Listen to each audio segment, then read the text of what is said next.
What the Ladybird Heard Next by Julia Donaldson, illustrated by Lydia Monks.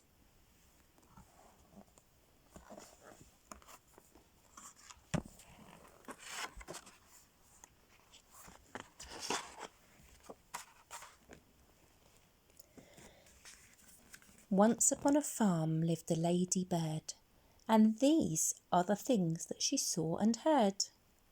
The cow in her shed, the horse in his stall, the cats who purred on the garden wall, the barn full of straw, the field full of sheep, the kennel where the dog lay fast asleep, the fish in the pond, the drake and the duck, the hive of bees, and the heap of muck, the hog in his sty, the goose in her pen, and the coop which was home to the fat red hen.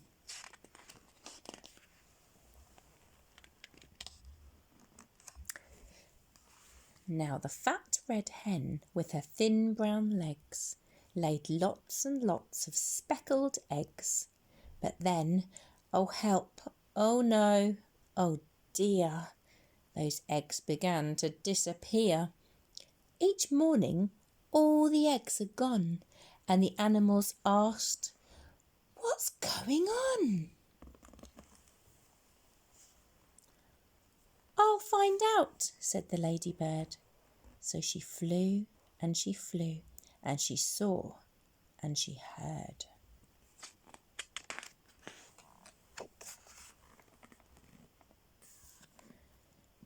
She saw two men in a big black van with a torch and a sack and a cunning plan. They were Hefty Hugh and Lanky Len, who had been to jail but were out again. Said Lanky Len to Hefty Hugh, "Let's steal another egg or two." But Hefty Hugh said, "Listen, Len, I vote we steal the fat red hen. We'll make our way to the chicken coop and scoop her up in one fell swoop. Just think of all those eggs she'll lay us, and all the money folk will pay us." And Len replied, "We'll soon be rich. It makes my fingers start to itch."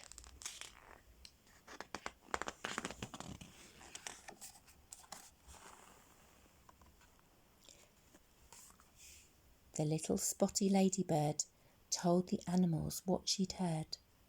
"Hefty Hugh and Lanky Len are planning to steal the fat red hen."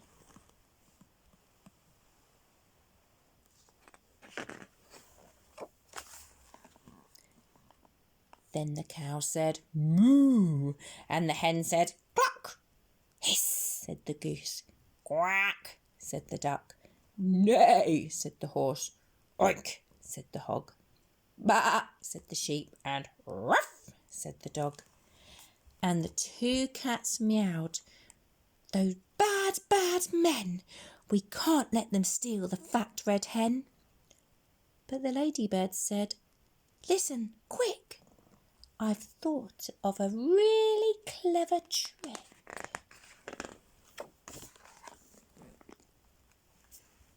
At dead of night, the two bad men opened the coop and snatched the hen. But the fat red hen began to cluck. "Why don't you steal the downy duck? Her eggs are bigger far than mine, and people say they taste divine." "Good thinking, that," said Lanky Len. They tiptoed to the pond, but then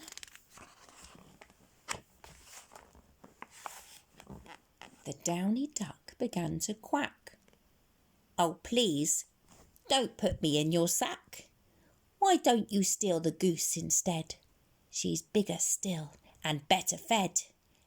Her eggs are huge and tasty too." "Good thinking, that," said Hefty Hugh.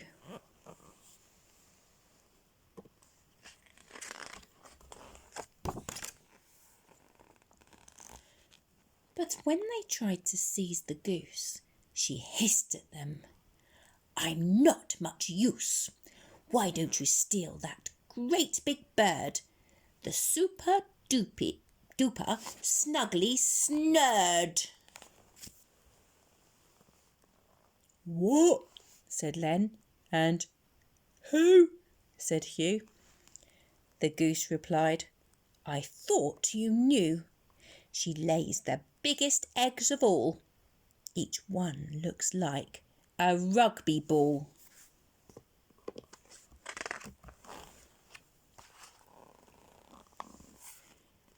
The duck joined in. "She's friendly too. I'm sure she'd love to live with you. She'll put an end to all your cares.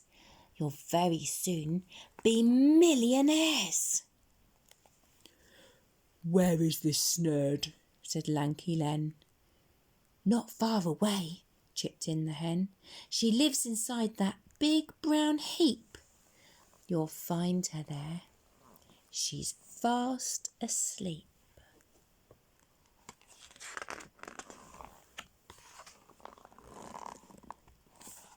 The two thieves laughed. "We've got it made. Let's take turns with the farmer's spade." They dug and dug, and Len said, "Pooh! It stinks!" and Hugh said, "So do you."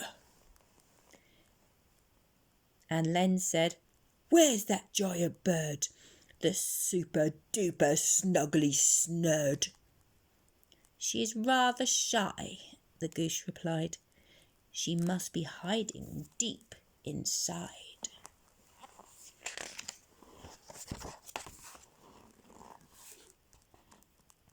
So they dug a tunnel nice and deep. "That's it," said Hugh. "Now in we creep." "I think we're nearly there," said Len. "The snurd will soon be ours." But then the heap collapsed, and Hugh said, "Yuck! We're covered head to toe in muck." And Len complained, "There is no snurd. They just made up that giant bird."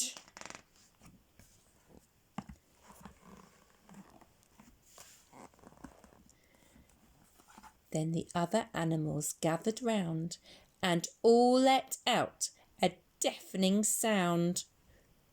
Neigh, moo, oink, ba, ruff, ruff, meow.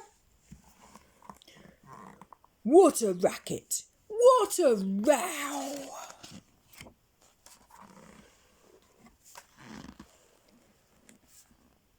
The farmer woke and said, "Goodness me!"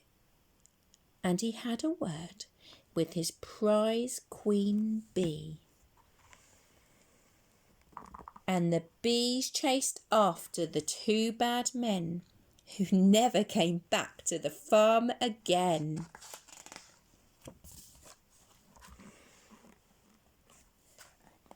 Then the cow said, "Moo," and the hen said, "Cluck!"